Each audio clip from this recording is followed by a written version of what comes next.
Welcome to this compare video where we're going to be comparing the Fitbit Versa 1 and Versa 2 smartwatches.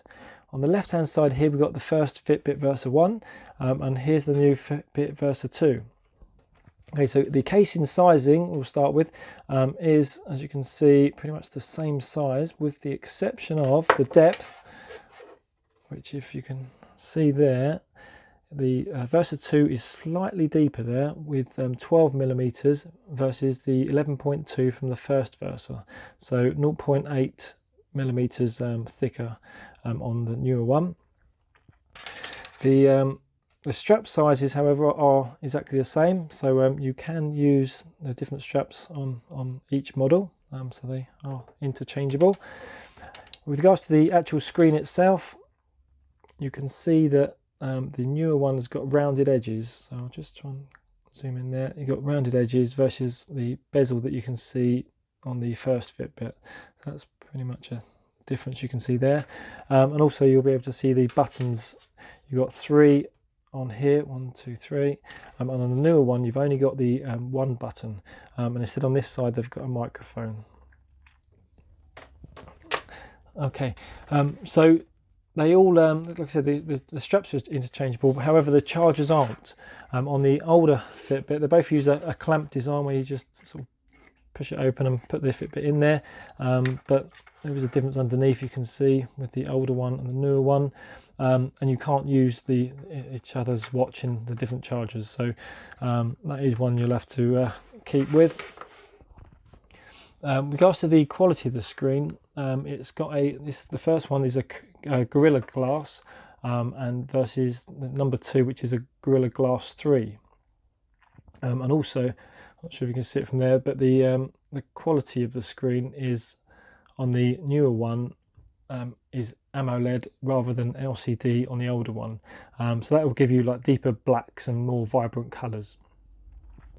Inside the watch you've got a more powerful and quicker processor in the Versa 2, so sort of changing menus and swiping about and sort of loading the different apps inside it will be a bit smarter and quicker in the Versa 2. And also it's got an always on display with the Versa 2. That's one of the other differences. Notably it's not always on at the moment. As standard and default, this comes off this feature. It comes with it off, and this is because it does take up battery power. So it's one of those things you can have the time on, so it's always displaying, but it does take away some of the battery life, which they're obviously advertising as being better on this one. So that's an option for yourself, whether you choose to have the time on there all the time, or when you sort of tap it or flick your wrists. There you go. So onto the battery life now then. You've got 4+ days on the first Versa, and on the newer Versa this is 5+ days, so they've given you an extra day there, which obviously is going to be welcomed by any watch wearer. The fitness and health tracking, however, is pretty much the same for both models, so there's no need to go into detail on that. You won't pretty much expect any improvements or differences on the newer one. However, it has got Smart Wake, which is uses the machine learning to wake you up in the morning at the optimal time of your sleep cycle. So I think you put like 30 minutes in there, a sort of variation of where it's going to wake you up, and then it will choose the best time to wake you up. And the other main key difference, which I'll tell you about, is the Versa 2 has an Amazon Alexa built in.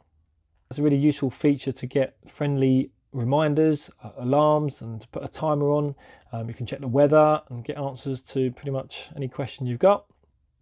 You can also adjust your smart devices as well, such as speakers, lights and thermostat if you've got them in your home as well. So that's a really neat feature in that which the Versa 2 has got, and I'd say that's probably the main selling feature it's got over the Versa 1. They're obviously both water resistant. And the only other sort of difference to speak about is the price. Depending on what sort of region you are, and obviously prices sort of changing that, so giving you an exact price of what these are at the moment won't really sort of mean a lot sort of in the future and stuff. But typically on today's sort of market, the Versa 2 is selling at 22% more than the Versa 1. So that should give you a rough idea of how much difference you can expect to pay between the two. Of course, I will put the links to both watches down below, so you can check that out and go and purchase that via the links if you like. Other than that, that's pretty much the comparison there. If you do have any questions or comments, feel free to put them below. And other than that, join me in another video where I'll be looking at some of the features in the Versa 2 and obviously looking at that Alexa Amazon built-in to make sure and sort of see how that works. As for now, thanks for joining me, and see you next time.